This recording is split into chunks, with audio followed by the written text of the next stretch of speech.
Yeah, it's your brother from another Stooie Bro, rocking with Chicago Street TV. You did? Hello. Bye bye now. Chicago Street TV. Chicago Street TV. Chicago Street TV. The first and best Latin hip hop channel in Chi-Town. So, what are your thoughts on Chicago so far? Oh man, it's not so far. Come on, we've known each other for a minute now. I love Chicago. Chicago is so filled with culture. You know what I mean? And I like the vibes out here, man. It gives kind of like a kind of East Coast vibe, but kind of down South vibe. But it's kind of, I don't know. Y'all got your own thing going out here, and you know I like the energy. It's dope out here for sure. How was it like being at the White Sox game? I saw a bash throughout the first pitch. What was that whole experience like? That was huge, bro. Like we were speaking earlier off camera, and I was saying that I've never even really been to a baseball game other than when I was a really young kid. So just to be able to be on a actual field with a team as famous as the White Sox, you know, I had a time of my life, and it was an honor to be able to just be on the field and checking things out. You know, I got to look inside the dugout and all kind of crazy stuff that I never thought I'd do. You know what I mean? And we met the guys from The Sandlot, the movie. Right, the actors. Yeah. What does that say? You're killing me, Smalls. Yeah, it was dope, man. It was dope. Being from the Bay Area, for those that don't know, what exactly is your ethnicity? Me personally, come on. I'm Filipino, Mexican, Irish. I'm a bunch of shit. You know what I'm saying? I'm all, but that's basically what the Bay Area is, though. See, one thing that I do notice traveling everywhere is a lot of places, not all, but there are still a lot of places, even in California, like LA, for example, that you could see like the color lines, right? You could see this is, you know, Mexican, this is white, this is black, whatever. You can see it, you know what I mean? But in the Bay Area, everyone is like so blended up. You know, like on the street that I grew up on, I had black, white, Mexican, there's some Puerto Ricans, some Fijians, Samoan, Filipino, Indian, like Punjabi Indians. There was like, bro, like you name it, we had it on one street, and that's everywhere in the Bay Area. I think that's why they call the Bay Area like a big melting pot, like, you know, because we have a lot of different cultures blend together, living right next door to each other. You know what I mean? So being mixed, did that ever make it difficult, or were there any challenges being in the hip hop game being mixed? I mean, not in my opinion. Maybe in some people's opinion, you know, but in my opinion, it don't matter really what you is. If you gassing or you making great songs, great music, you could be green. You know what I'm saying? I mean, you know, like it doesn't matter what you are. Because music to me is like, it's a universal language. Like you don't even have to speak English to be able to understand each other through some music. Right. You know, music is emotional. Music is powerful. Music brings us together, and I just feel like if you're making some good stuff, it doesn't matter what you are. You know what I mean? Doesn't matter what you are. In my opinion, though, that's a Stooie opinion. So getting started into the hip hop game, do you want to let us know how you got the name Stooie Bro? Man, to be honest, so there's three of us. They're with Stooie brothers, right? My brother Angel Deesky, my brother Grimm from Houston. Angel Deesky grew up with me in the Bay Area in Vallejo, and there's me, Rich Rap. So there's three of us actually, plus a bunch of soldiers all over the world, all over the nation. You know what I mean? That rock with the Stooies, but there's three of us mainly, and we're always together. Basically, when Bash became Bash, right? It's kind of simple, really. We was on stage one day, and he was looking at us, and he was like, you know, we all had braids, we all kind of looked similar, so he looked at us on stage like, hey, hey, y'all the Stooie Brothers. That's the Stooie Brothers right there. And that's how I was born. Stooie, just so that you can get background on that, Stooie is actually a Bay Area slang term for like, it's a slang term for stupid, which means stupid, go dumb, you feel what I'm saying? Feeling yourself type of vibe. Like, you know, have fun, do what you do type of vibe, be yourself. That's kind of like what Stooie means. So if you look at some of the earlier shit when we were partying a lot and just doing whatever we was doing, didn't have any responsibilities or cares, you know, the music reflected it at that time. You know, it was Stooie. We was doing what we wanted to do whenever we wanted to do it, making a party even at Walmart. You feel what I'm saying? So that's kind of like what Stooie is. But to answer your question in the short term, with a short answer, yeah, Bash, he just looked at us one day and was like, hey, you guys are the Stooie Brothers. So then it transcended now that I'm just the solo Stooie on the road. You know, my Stooie Brothers are home chilling and working on solo projects. But I just have now adapted the name Stooie Bro because I'm solo on one right now. You know what I mean? And we just kept it rocking like that because I got to keep the Stooie name popping, man. You know what I'm saying? Speaking of Baby Bash, was that the first time you ever encountered it with him? What you mean? When he gave you guys the name Stooie? Well, that's a comment. I think it's like a myth or something that's like the Stooie brother legend was like he met us outside of a concert or something like that and was like, oh yeah, come in, you know, I'm gonna make them my new group, the Stooie, but he just like created us that right then. I think that's a myth or like a rumor, but really. I got involved with Bash by him inviting me down during his second album. He was writing his second album, and he blessed me with the chance to be able to try to help him write some of that stuff. Me and my brother Angel, one of the other Stooie brothers, he was already on the road with Bash with Grimm, with our brother Grimm, and during the Sugar days, and then when the second album came, he was getting ready to write his second album. My brother Angel really, you know, cut for me and was like, "Yo, Bash, you need to get, you know, Rich Rap down here. He'll help. He'll help the cause." And you know, as real as that nigga is, he just called me out the blue and was like, "Yo, this Rich Rap." What's up? It's Bash. What up, nephew? I'm like, "Yo, what's up with it?" You know, we had known each other already. I had been coming to the shows trying to like, you know, just fuck around with him and shit, cause my brother and stuff. But yeah, he was like, "Yo, what's up?" Aang said, you know, you can write pretty good, you write decent. So, you know, why don't you come down here, join this writing team real quick, and you know, let's knock some bangers out. And the rest is history. You know what I'm saying? The rest is history. I went down there and did what I was trying. You know, I put in the help that I could put in. You know what I'm saying? And now we here talking to Chicago Street TV. You know what I'm saying? So there was moments where it was you, Bash, and Chingo Bling as well, and some tracks all together. Mm-hmm.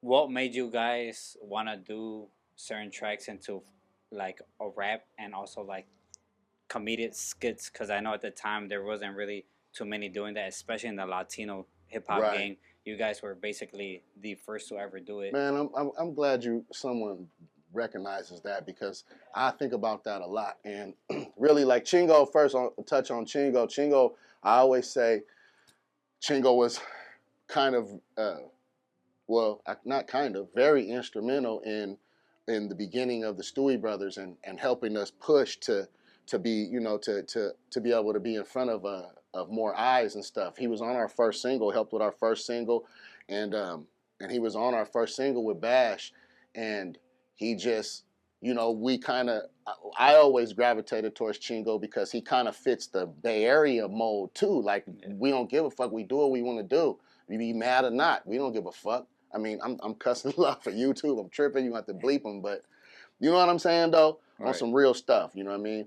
And I always say Chingo was really instrumental in helping us like kind of like go viral, but when there was no viral yet. You know what I'm saying? And then to speak what you were saying about us kind of mixing the rap with the kind of comedic comedy, type of thing. Yeah, that was something that, like I said, like it comes kind of like from the Bay Area, where we're always, the Bay Area is known for, like, I don't know how y'all say it. We say sigging, right? But I think y'all might call it like bagging, or you know how, like, when you roast somebody, like roast them, you know what I mean? Like that, like we're a big roasting culture too, you feel me? And everything's funny and a joke and stuff, you know what I mean? Right. But that's what makes it different in the Bay Area, I think, is because although it's it seems, it's all, you feel me, it's all fun and games, but a lot of times those guys in the Bay Area, they'll smile like this but get right up on you, and you know what I'm saying? Right. And that's and I think that's what people miss. That's what the people miss about, not miss like in the sense of they want that, but I'm saying they don't see that part of it. They always see the comedic part that we bring, right? But it's really a derivative of our culture in the Bay Area. It's comedy, but also if you listen to our lyrics, they're kind of like, we on a lot of stuff we talk kind of serious though, but we make it sound fun, right? But if you actually listen to the words and stuff, we kind of like talking some stuff that actually probably shouldn't even be on that type of music, to me. Some of our stuff anyway. Yeah, you guys were definitely ahead of your time for doing right that, on. because there is now obviously so many artists that do that now, but you guys definitely paved the way for those type of artists that try to hit that genre.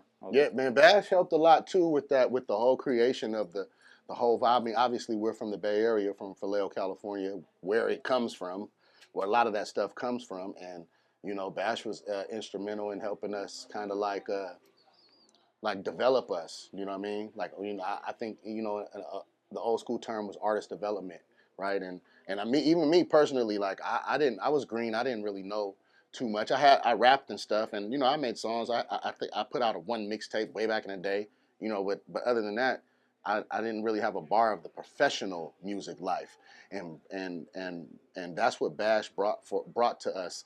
Not only did he bring the fact that he's gonna open doors for us and just up to us to walk through them, right? But he also brought us the look of he showed us how to make it into a business and be professional and make it into a business, and to be able to make it sellable, right? So that you can sell it. And then that's a great segue to what to show how the brand that we created as a music group, it turned into, like, for instance, in California we have me and Bash have marijuana products in the dispensaries. I have Stooie Juice. I have Lung Buster. Bash has pre-roll personal. They're called personal packs, like that. And then we also have different sponsorships with different companies, different all kind of different array of businesses that we maybe consult, or like I said, are doing like a paid sponsorship type of thing, right, or whatever, because we've made these names into brands now that people could trust, because they know what they get when you know what you get when you come see us, right, perform and stuff. So people trust that we gonna bring it. You understand what I'm saying? Right. So in one of your albums, you guys as Stooie Bros have a track called Me Mug, and in it you have Pimp C on the track. R.I.P. Pimp C. Did you guys ever meet him? Were you guys in the studio, or was that more? I wish I could say I was. I wish I could say I was, but the true story behind that song, Bash had that song. He had the Pimp C verse and his verse. He didn't have a hook yet, and he didn't have our verse yet. So this is the time when he's recording. We're recording one of his albums down in L.A. And we were at Paramount Studios, I believe. Paramount, big studio where a lot of stars are always recording at. Anyways, we're working on his album, and we come to the Me Mug song. It doesn't have a hook on it yet, but Mr. Fab, I don't know if you ever heard of Mr. Fab before, from the Bay Area. He happened to be there, and he got in the booth and made that hook, made that Mean Mug hook, smashed it in like 5 minutes, right? Like quick, right? So then we had the last verse. There was nothing on it, but we only had 20 minutes left in this session. Bash was like, hey, y'all can get on that song. That's crazy. Right? And we have 20 minutes. So we got in there, wrote that thing in like 5 minutes, got in there and rapped it in 10, and the rest is history. You know what I mean? Got a song with Pimp C. But nah, I wish I was. I could have. I never got to meet Pimp C.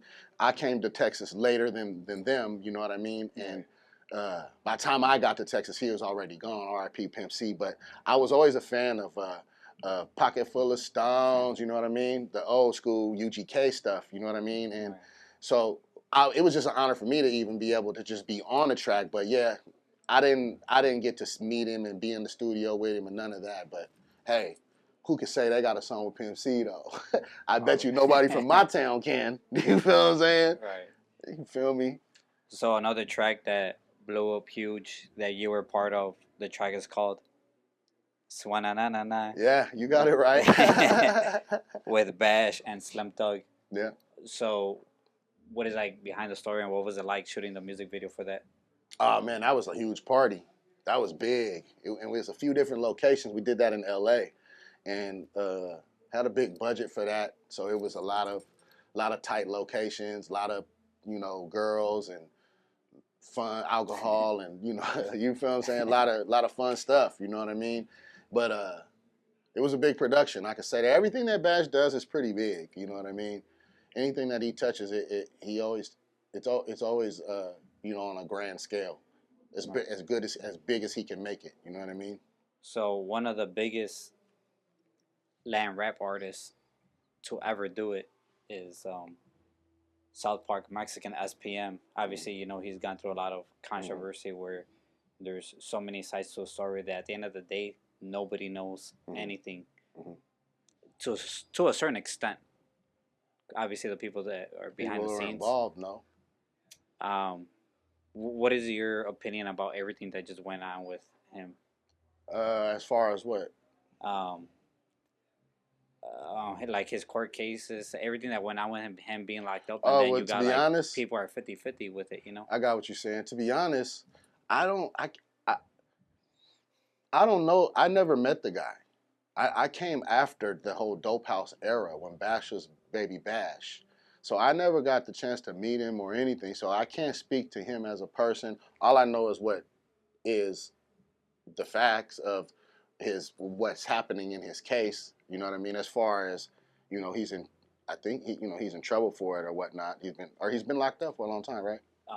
Yeah, he got locked up, I think, in like 2001, and right. 45 years. Oh, yeah. So I mean, that's all I really know about it. I don't know.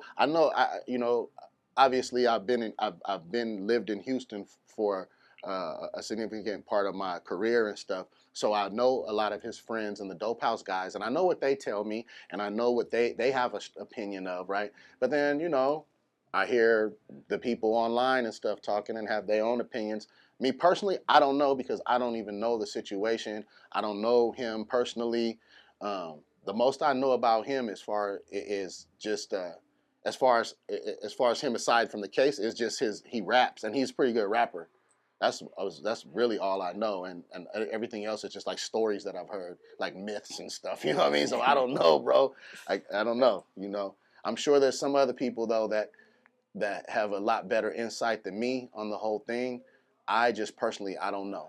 You know what I mean? I have no clue what's going on, and I kind of don't engage in it anyways because I don't know him. So I don't, you know, I don't want anything to do with anything that has any negativity around it anyways. I'm just not that type of guy, you know what I mean? So I kind of, you know, ask me about Stooie, I'll tell you all about him. Yo, this interview is proudly sponsored by Wicked Entertainment, Chicago's longest independent hip-hop record label since 1993. They feature a variety of merchandise from their prolific catalog, featuring shirts, hats, flags, posters, DVDs, CDs, cassettes, vinyls, and much more. Wicked Entertainment is home to legendary artists such as Twista, Do or Die, Crucial Conflict, Canto Sol, Los Marihuanos, ECilla, Rhyme Fest, Psych psychodrama, triple darkness, snipers, and many more. Also releasing a plethora of Chicago iconic street hip-hop mixtapes such as Wicked Streets of Shy, straight up gangster shit, Midwest mobsters, killer beats, and more. Wicked Entertainment is also responsible for the classic underground gangster film Trust None, which featured several Chicago rap artists. Shop for your retro and current fresh gear online at wickedentertainment.net. Chicago hip-hop and it won't stop.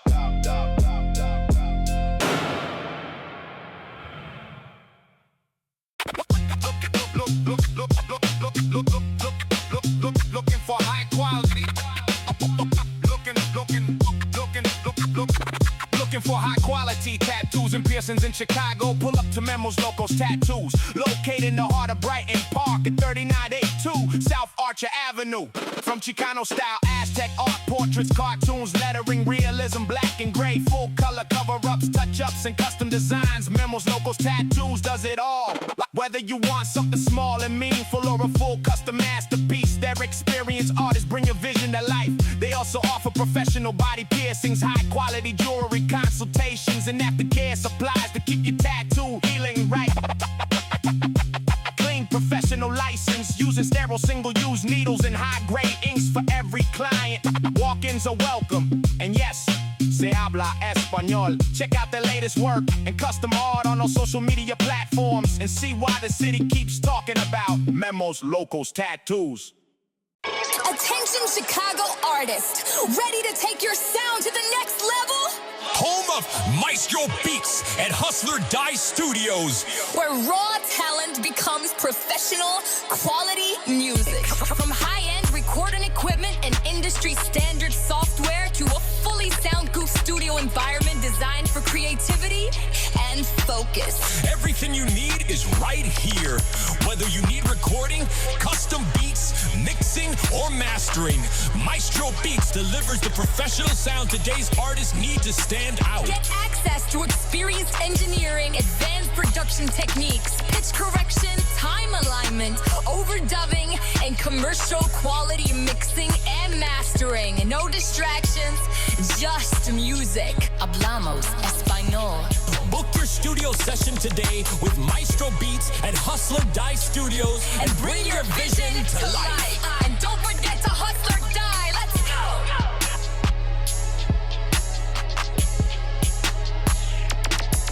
So you guys do several shows a year.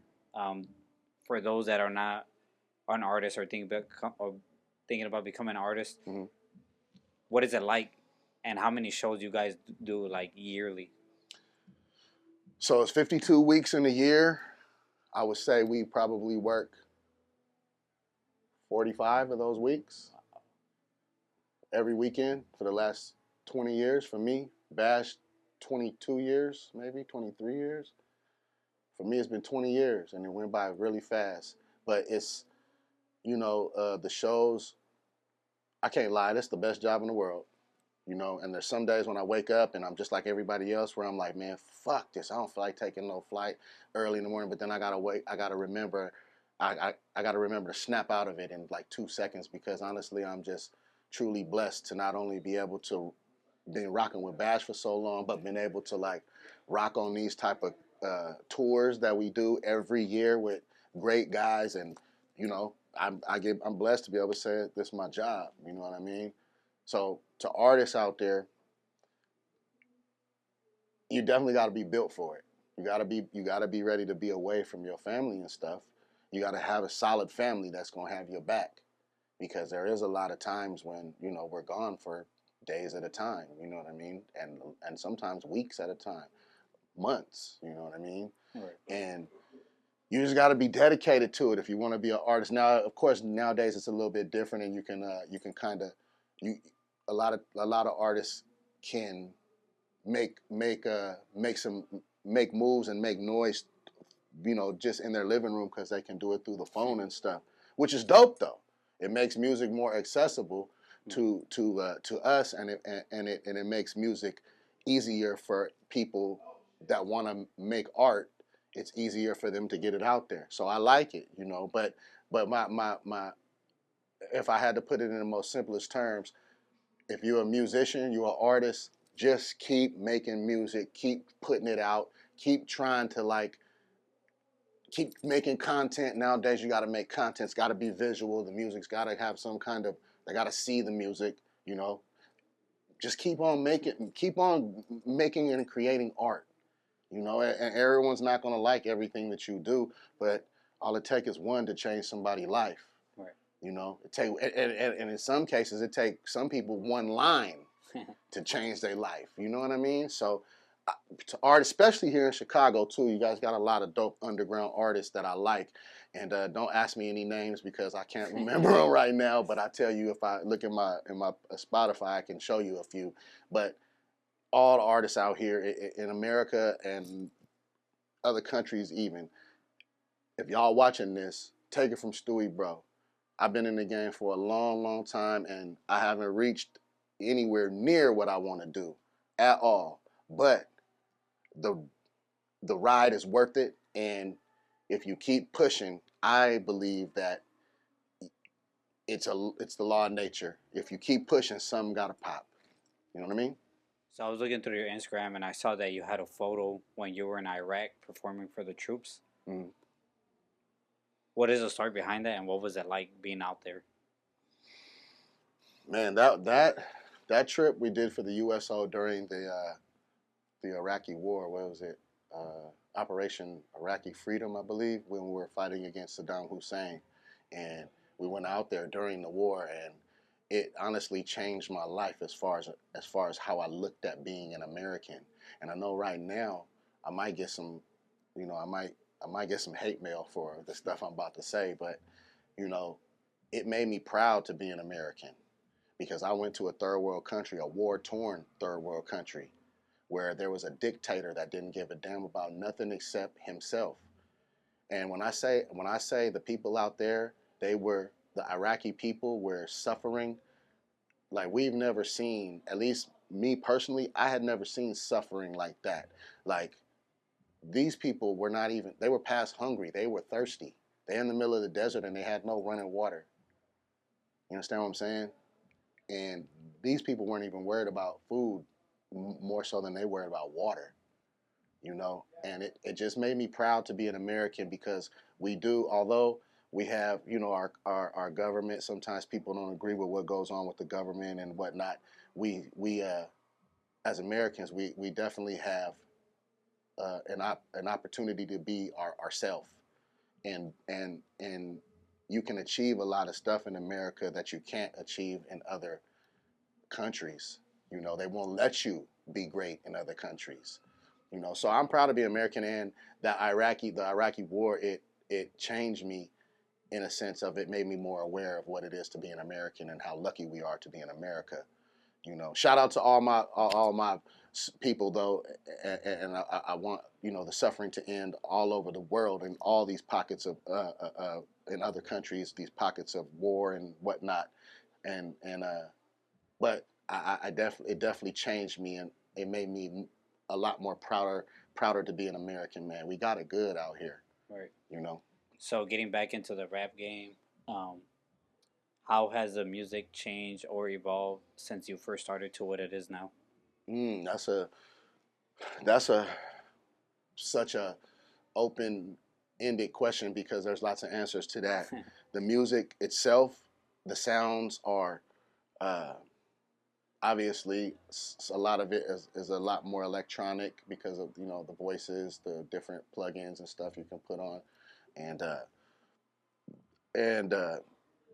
the way the frequencies are played out through the beats, you can make beats on a computer, so it's more electronic sounding than versus like live music when you can hear the pluck of that guitar. You know what I'm saying? But it's changed in that sense, right? It's also changed in the sense of how people deliver their lyrics, they're either singing or rapping or whatever they're doing, right? The deliveries are a lot different now. There's even I know you guys know there's even like a genre of rap where it's just like melodic. It's mostly melodies and stuff like that. You can't even really understand sometimes what people are saying, right? But it's like melodic and it sounds good. And there's that. And then the music has changed. the industry has changed in the sense of, you know, nowadays you can become a huge rapper on your own without a big label, without a radio push, without any of that. All you need is the online community, the TikTok community, the Instagram community to get behind you, and you can go overnight, be out of there. You know, it's a lot. I feel like it's like easier. It's easier, but it's harder too, though, because although it's easier to land, you know, to make something shake, right? Before you had to have a label and be, you know, the thing was to get a record deal, you know, get a record deal, be on the radio, do the radio touring and stuff like Bash did. Like Bash came up, but now it makes it the way that we can put music out so easily. It makes it a lot more accessible, like I was saying earlier, to the consumer, and it makes it easier for the artist to be able to put his art out there. But it's a double-edged sword, because now, though, because of that, it makes the playing field really big. Though you've got a lot more competition now. You always had competition of me and then the next rapper here and the next rapper there, right? But at least at those times, there was very select few that kind of knew how to get to a label, right? Everyone was just kind of rapping and stuff and trying to pass out their music or whatnot. And then there was very few, little select few that knew how to get to the label, like Bash, right? But nowadays, the playing field is huge. Everyone has a single out, right? Everyone's doing shows. Everyone has merch. So in a sense, like I said, in a sense it's easier, but it's also harder, though, because the playing field is so big now, you know? But, I mean, hey, man, it's competition. We love it. The spirit of competition. You know what I mean? It's like a sport. You got any recent or upcoming projects? Yeah, definitely. I just dropped just a teaser online, a little video. It's pretty dope. Y'all should check it out. It's like a clone. There's 3 of me in the video, 3 different ones, and 3 different ones of me. That's pretty dope. And then I have a bunch of different styles of music that I'm trying to place with some people, but I'm also thinking about dropping some stuff too. I got an actual whole album, though, a whole rap album that I have also that I'm ready to drop. I'm just shooting a few more visuals to it, and I'll start dropping some more songs and stuff. But one big thing that I forgot to mention last time I was here, and I was kicking myself for this because I'm trying to touch down and get into the music scene out here. But me and Bash distribute music for artists through Empire. We have distribution. So if any artists out here in this area looking for distribution, come holla at us, because that's one of the big things that I'm doing right now. I have a small roster right now. I only have about 23. I just lost one the other day. 20. Well, I didn't lose him. He got signed somewhere, so that's cool. Okay. You know what I mean? But I have I have 23 artists right now. Bash has a little bit less than me, but yeah. So if there's any artists out there looking for digital distribution, marketing plans, whatnot, come holla at us, man. We trying to put new artists on. You know, I like to hear the new music, the young music, the old music. If you're singing oldies, we don't care what it is. If it's good music, it's good music. Because like I said, it speaks to you. You know what I mean? But yeah, y'all don't forget. Come holla at us, man. It's the Illuminati Bash Town. Can you let us know where the audience and the fans can follow you and all your social media platforms? Yeah, for sure. It's everything is Stooie Up. STOOIEUP. You can holla at your boy on everything. All of it. TikToks, Instagrams, Twitch, YouTube, all of it. Holla at your boy. Come talk to me. I talk right back, just like 40 say. You know what I mean?